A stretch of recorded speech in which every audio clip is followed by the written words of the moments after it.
In a secret government lab in Korea, scientists puts dogs through a series of terrible experiments, hoping they can be used to fight in wars. This program is known as Project Silence. Meanwhile at the Department of Security, Secretary Young gives Deputy Director Cha some extra money as thanks for his support on his campaign. Later at home, Cha watches his daughter Kyungmin pack since she'll be leaving to study abroad. She packs her dead mom's book too and Cha scolds her, complaining about unnecessary weight. Kyungmin gets upset and reminds him it's the last existing copy before rushing to her room. In the evening, Cha takes Kyungmin to the airport. They stop at the gas station and after filling the tank, Cha tries to pay with his card but Joe tells him the reader isn't working and asks for cash. Cha notices that Joe has a master key and accuses him of being a tow truck driver pretending to be a clerk. Joe plays innocent and Cha leaves without paying, saying he'll bring the cash to the owner later. At the airport, sisters Miran and Yora aren't allowed to fly because Yora forgot to renew her passport. However, Yora blames Miran because she's her manager, meaning she'll miss her golf tournament. At that moment they're approached by Sunak who confuses Yora for her cousin. Her husband Byung-hak comes after her and Sunak is startled so she tries to cross the street, almost getting hit by a car. The others quickly pull her back before she gets hurt. Byung-hak has to remind her he's her husband and the sisters realize Sunak is senile. Minutes later all these groups make it to the bridge outside the city, which is covered in heavy fog. Most drivers are trying to move carefully, but there's a guy in a yellow car that is driving like a maniac while recording it for social media. There's also a mysterious car with a cage driving a bit recklessly and Cha has to move quickly to dodge. As the car passes next to them, Kyungmin sees a sad dog on its window. In another car, Dr. Yang is being transported to a lab by a couple of soldiers. The yellow car speeds up even more and almost crashes against another vehicle, so the driver makes it stop rather suddenly and the car ends up blocking part of the road. This forces the bus carrying Byung-hak and Sunak to also stop, managing to avoid hitting the fence at the last second. However, the other drivers aren't so lucky. A car crashes against the yellow one and this triggers a series of crashes that end up involving almost every vehicle on the bridge. Drivers try to dodge or stop to no avail, and some of them have to leave their cars before they could get killed.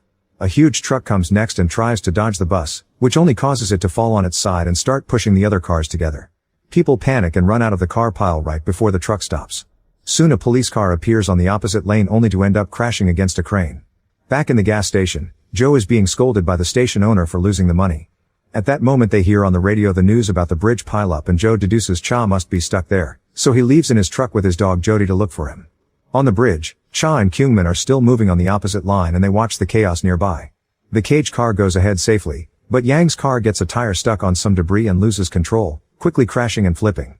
A tire flies out and hits Cha's car, making it crash against the fence while another vehicle with soldiers crashes against the flipped truck, but the cage car stops just in time. The driver then checks the cage to make sure its contents are fine. Kyungmin thinks they should be helping people, however Cha tells her to stay in the car while he investigates. The soldiers have already rescued Yang, who keeps mentioning some dogs. While Cha stays with him, the soldiers run to check on the cage only to find it open and empty except for the body of the driver at the back. The captain immediately orders to jam all cell signals on the bridge. Back to Cha, he takes Yang to his car as he tries using his phone to call for help, but he loses signal and the same happens to all the other victims. He also notices Kyungmin is gone. The girl's currently following a weird noise and discovers a big dog called E9 hitting her head against the fence. Kyungmin tries offering her food to calm her down, but at that moment Cha arrives to protect his daughter and E9 runs away. The soldiers tell Yang that the dogs escape so they must activate the control program. Yang activates a software in his laptop as the soldiers tell him a helicopter is coming, which is overheard by Cha. He thinks nobody should be flying in the fog and explains he works for the Department of Security before asking about the phone signal, but the soldiers just tell him to stay out of it. Cha protests and tries to steal a radio, so the soldiers handcuff him to the steering wheel. At that moment Joe arrives in his truck and sees the cop from before trying to direct the traffic away. Joe takes the chance to make some money by agreeing to tow the officer's car first. In the car, Yang finishes activating the program which shows a whole lineup of dogs. The soldiers put on extra protection as the dogs suddenly run back. They all have a chip in their heads that Yang's program controls, making them violent. The beasts are incredibly fast and soon they're jumping on the soldiers, who use stun batons to try to shock them into submission. Yang notices E9 isn't moving, not knowing why. After lots of fighting and hitting the dogs with their helmets, the soldiers jump inside the cage to make the dogs follow them, effectively trapping them inside. As Yang turns the program off to calm the dogs down, an aircraft arrives and a bunch of soldiers land on the bridge. Jody sees this and runs after them, so Joe goes after her too. Cha demands an explanation, but Yang just tells him to ask his boss about Project Silence before running to join the soldiers. The dogs are moved into a new cage while Yang manages the program, although he gets distracted by Jody barking. Joe tries to reach her, only to be pushed back by the soldiers. Suddenly Kyungmin comes to pick Jody up and a soldier tries to stop her, but Cha comes to her defense. At that moment a soldier finds a chip on the ground and realizes E9 hit her head to remove it. The aircraft starts lifting the cage with the dogs and the man aboard is shocked to see E9 on top of it. She immediately attacks the soldier and causes the towing machine to lose control, dropping the cage on the ground. The co-pilot tries shooting her, however E9 is too fast and immediately kills him before attacking the pilot too. As the aircraft hits the bridge suspenders, E9 jumps out right before it crashes. As it catches on fire, the aircraft spins a few times and gets caught on the suspenders, causing a pitching noise that is driving the dogs crazy. Eventually they finally snap and open the cage to come out. The furious dogs destroy the cars and jump on any person they can find, killing without mercy. Soon the crowd is panicking and running away as more and more bodies drop dead. A dog tries attacking Yang, so he throws his laptop at it as a distraction. It reacts quickly and bites his pants to drag him through the fence, however Cha grabs Yang and pulls him out of its mouth. A soldier appears and starts electrocuting the beast, only for a second dog to jump and kill him. There's another beast coming, so Cha runs away with Kyungmin, Joe, and Jody. Yora can't reach Miran, who is stuck among the running crowd. A dog is coming after her, so Yora grabs a golf club and hits it before running away with her sister. Joe tries to get in his truck and finds a dog there, so he starts running too.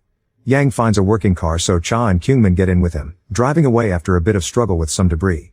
Cha doesn't want to stop to pick up Joe and Jody, but his daughter forces him to. Joe and Jody get in the trunk right before the dog could reach them. While other survivors rush to hide inside the bus, Cha's group moves ahead and watches how the aircraft stuck on the bridge finally explodes.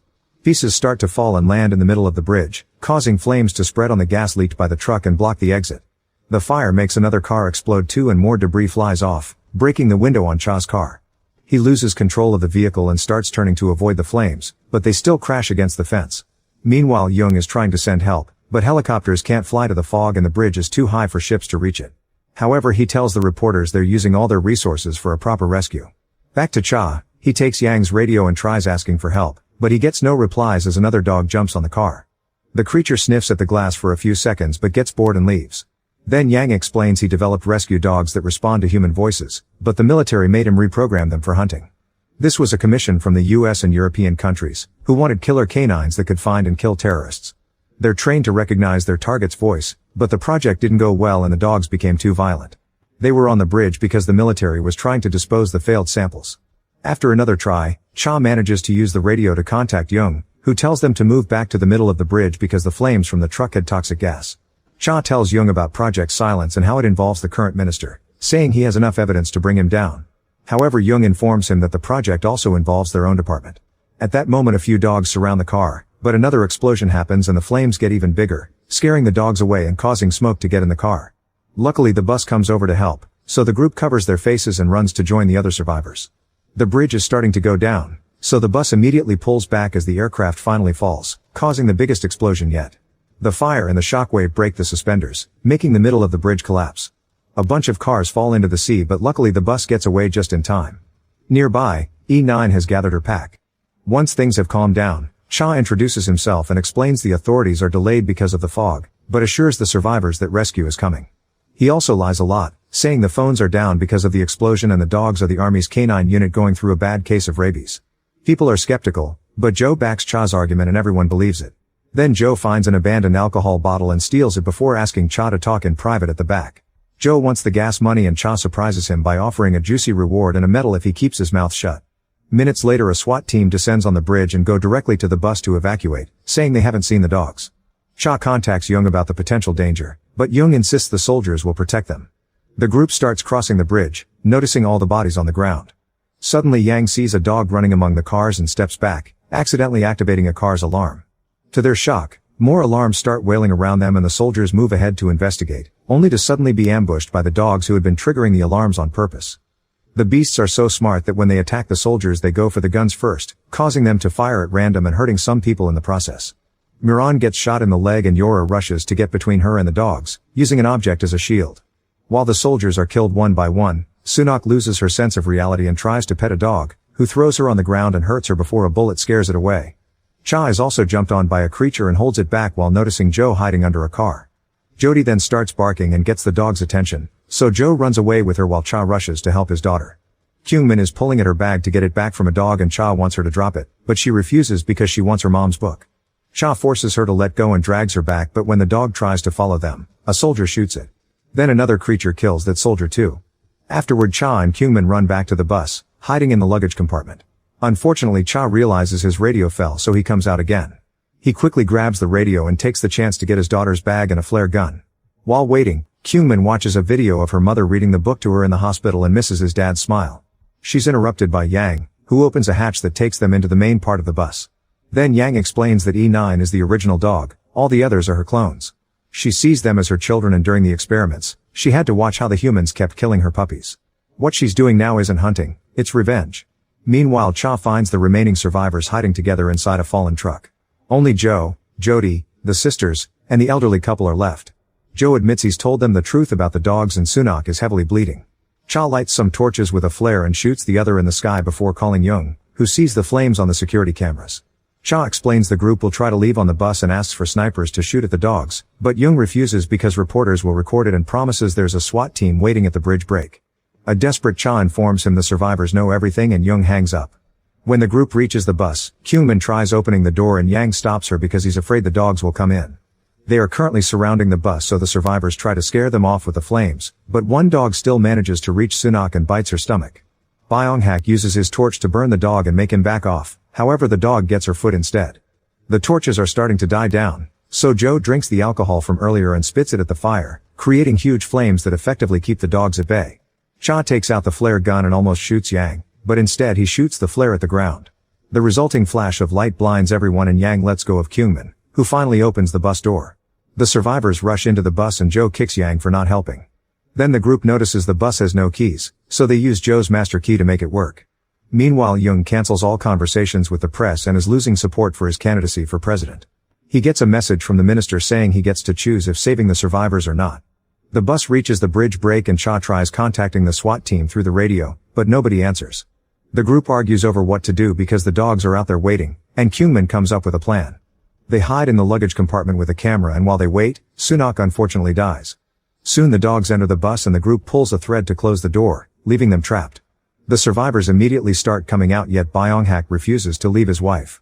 As Cha tries to argue with him, the dogs find the hatch and try to open it, so Byung-hak tells Cha to go while he stays to keep the hatch closed. The dogs manage to bit Byung-hak's arm and Cha starts pulling at him, however Joe comes to drag him away. Then Byung-hak closes the luggage compartment right before the dogs come down to kill him. Cha wants to run back to save him, so Joe has to grab him again and remind him it's too late. Afterward, the group searches for the SWAT team, but there's nobody around. When Yang learns who Cha has been talking to, he laughs and explains Jung started Silence Project, which got him his current position. A furious Cha calls Jung and insults him for his lies, saying the survivors will escape and he wants medics plus the press waiting for them or he'll make Jung regret it. The group wants to use Joe's truck to escape through the toxic gas, but the keys are back in the bus. Yang looks for his laptop and they make a plan to lower the dogs into the cage.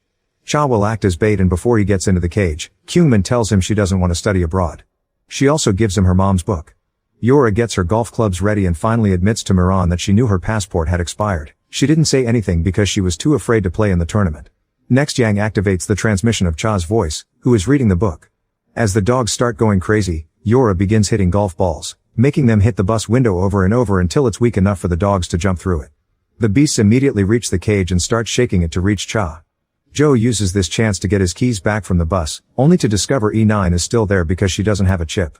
A terrified Joe runs to his truck where the others are waiting. E9 follows him and attacks Yang as soon as she sees him. Yang picks a stun baton from the ground and starts shocking E9, who suddenly pulls back when the ground starts shaking. Another section of the bridge is collapsing, causing the cage and the dogs to fall with the other cars. E9 runs to help her pack, but the vehicles bring them down as they slide and fall into the sea. The last dog is caught under some debris and E9 tries her best to help. The cage also slides down but gets stuck on the bridge at the last second. At that moment, Joe and the others arrive with the truck, but Cha tells them to stay back because the truck's weight will make it worse. While waiting for the end, Cha reads the note his wife wrote for her family at the end of the book. Then he sees Kyungmin coming closer with the towing hook, so he opens the door to tell her to stay back because the dogs are nearby. However, E9 won't attack Kyungmin because she was nice to her. The bridge continues to collapse and the other dog falls, so E9 jumps after it and falls as well. The cage slides down a little more and Cha holds on as much as he can. Suddenly Kyungmin appears on top of the cage and connects the hook before climbing inside with him. Afterward, Joe and the others get on the truck and drive off, dragging the cage behind them. The bridge keeps on collapsing, so the truck speeds up and everyone covers their faces as they go through the toxic gas. Joe has to dodge a bunch of flames along the way, causing the cage to bump against lots of debris. There's another part of the bridge breaking here and Joe has to pull a crazy move to dodge it too, which disconnects the cage in the process. When they finally make it to the safe area, the survivors think Cha and Kyungmin are dead, however the cage suddenly shows up because its wheels are rolling, thanks to gain momentum. Once Cha and Kyungmin join the others in the truck, Cha promises Joe he'll get him that medal because he earned it. The truck keeps on driving and they make it to the end of the bridge, where the authorities and the reporters are waiting. Jung offers them a warm welcome, only for Cha to punch him. Then he throws the money on the ground before telling the reporters the entire truth. Both Cha and Yang offer all their recordings as proof of the experiments. Cha announces Kyungmin doesn't have to go abroad and they share a happy smile. Meanwhile on the shore, E9 comes out of the water bringing her last living clone. Then she looks at the bridge, planning her revenge.